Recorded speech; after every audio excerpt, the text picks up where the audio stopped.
ভূত? একালেও লোকে ভূত বিশ্বাস করে নাকি? আমিও বিশ্বাস করতুম না, কিন্তু এখন বিশ্বাস না করে উপায় নেই।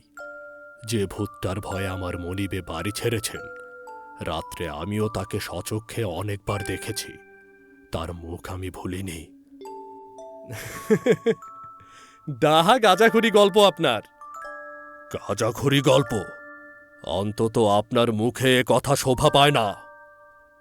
অনেকবার যে ভূতকে আমি দেখেছি, যার মুখ আমি এ জীবনে ভুলব না, সে হচ্ছেন আপনি নিজে। আপনি নিজে রোজ আসতেন। আমি আপনাকেই দেখেছি, আপনাকেই দেখেছি।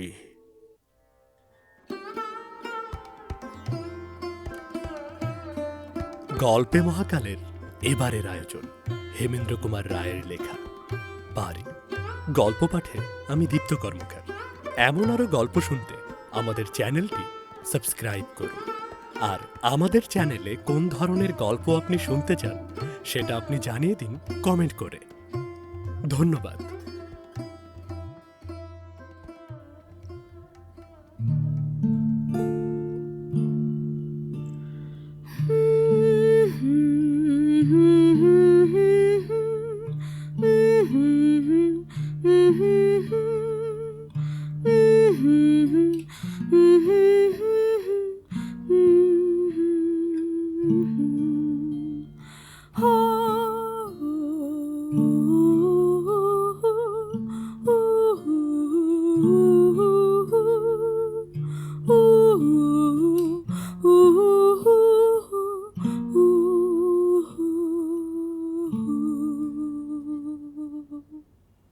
গল্পে মহাকাল। 5 বছর আগে আমার ভারী অসুখ হয়েছিল। সেই সময়ে রোজই রাত্রে আমি ঠিক একই স্বপ্ন দেখতুম। স্বপ্নে দেখতুম আমি যেন শহরের বাইরে এক পাড়া গায়ে গিয়েছি। আঁকাবাঁকা পথ দিয়ে রোজই এগিয়ে যাই।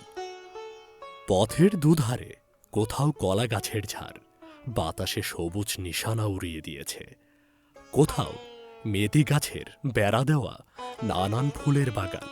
মৌমাছি আর প্রজাপতিরা সেখানে মধুচয়নের খেলা খেলছে। কোথাও তালকুঞ্জের ছায়া দোলানো এবং কাঁচা রোদের সোনা ছড়ানো ঝরঝরে সরোবর। ঘাটে ঘাটে নববধূরা ঘোমটায় মুখ ঢেকে কলসিতে জল ভরে নিচ্ছে। পথ যেখানে ফুরিয়ে গেছে সেইখানে একখানি মস্ত বাড়ি, দূর থেকে ছবির মতন দেখতে। সামনেই ফটক, কিন্তু সেখানে কোনো দারোয়ান নেই। বাড়ির চারদিকে জমিতে কত রকমের গাছ, গন্ধরাজ, বকুল, রঙ্গন, শিউলি, আরও কত কি। মাঝে মাঝে কিছু ঝোপে রং বেরঙের মেলা। রোজই বেড়াতে বেড়াতে বাড়ির সামনে গিয়ে দাঁড়াই, অপলক চোখে তার পানে তাকিয়ে থাকি। ভেতরে যাবার জন্য প্রাণে সাধ জাগে, কিন্তু জনপ্রাণীকে দেখতে পাই না। ফটকের কাছ থেকে চেঁচিয়ে ডাকাডাকি করলেও কেউ সাড়া দেয় না। পরের বাড়ি না জানিয়ে ভেতরে ঢুকতেও ভরসা হয় না, আবার ফিরে আসি। রাতের পর রাত যায়, আমি খালি ওই একই স্বপ্ন দেখি।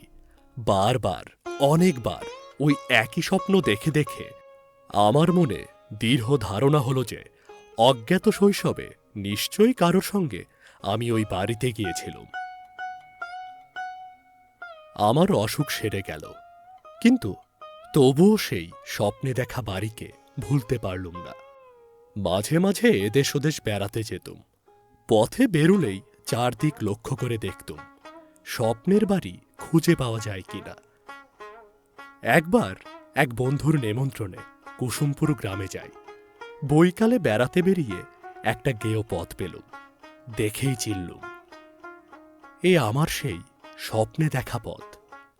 পথের দুধারে সেই কলা গাছের ঝাড়, মেদি গাছের বেড়া দেওয়া বাগান, আলো ছায়া ভরা পুকুর ঘাট। অনেক দিন অদর্শনের পর পুরনো বন্ধুকে দেখলে মনে যে আনন্দ ভাব জাগে, আমারও মনে তেমনই ভাবের ছোঁয়া জাগল। আঁকাবাঁকা পথের শেষে ছবির মতন সেই বাড়িখানা। তাড়াতাড়ি এগিয়ে ফটকের কাছে গিয়ে দাঁড়ালাম। ডাকাডাকি করতে লাগলাম। ভেবেছিলুম কারুর সাড়া পাব না, কিন্তু আমার ডাক শুনেই একজন বুড়ো দারোয়ান ভেতর থেকে বেরিয়ে এলো। কাকে চান? কাউকে নয়, এই বাড়িখানা আমার বড় ভালো লেগেছে। ভেতরে ঢুকে কি একবার দেখতে পারি? আসুন না, এ বাড়ি ভাড়া দেওয়া হবে। বাড়িওয়ালা কোথায় থাকেন? এখানেই থাকতেন, কিন্তু কিছুদিন হলো এ বাড়িটি ছেড়ে দিয়েছেন। বলো কি, এমন চমৎকার বাড়ি কেউ ছেড়ে দেয়? ছেড়ে দিতে বাধ্য হয়েছেন। কেন? ভূতের উপদ্রবে।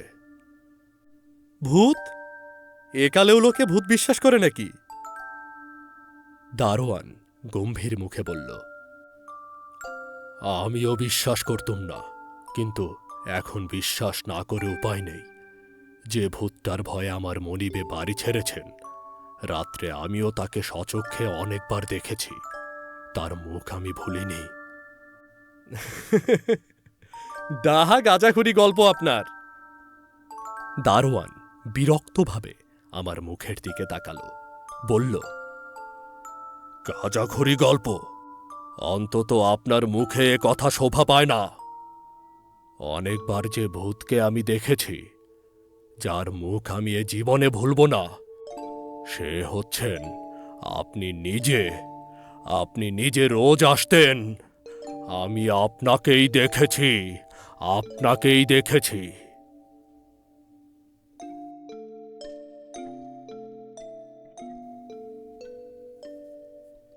আপনারা শুনছিলেন গল্পে মহাকালের নিবেদনে হেমেন্দ্র কুমার রায়ের লেখা বাড়ি। গল্প পাঠেছিলাম আমি দীপ্ত কর্মকার। এমন আরও গল্প শুনতে আমাদের চ্যানেলটি সাবস্ক্রাইব করুন। আর কোন ধরনের গল্প আমাদের কাছে শুনতে চান তা অবশ্যই জানিয়ে দিন কমেন্ট করে। গল্প শুনুন, গল্পে মহাকালের সাথেই থাকুন। ধন্যবাদ। দেখা হবে নতুন আরেকটি গল্পে। আমাদের সাথেই থাকুন।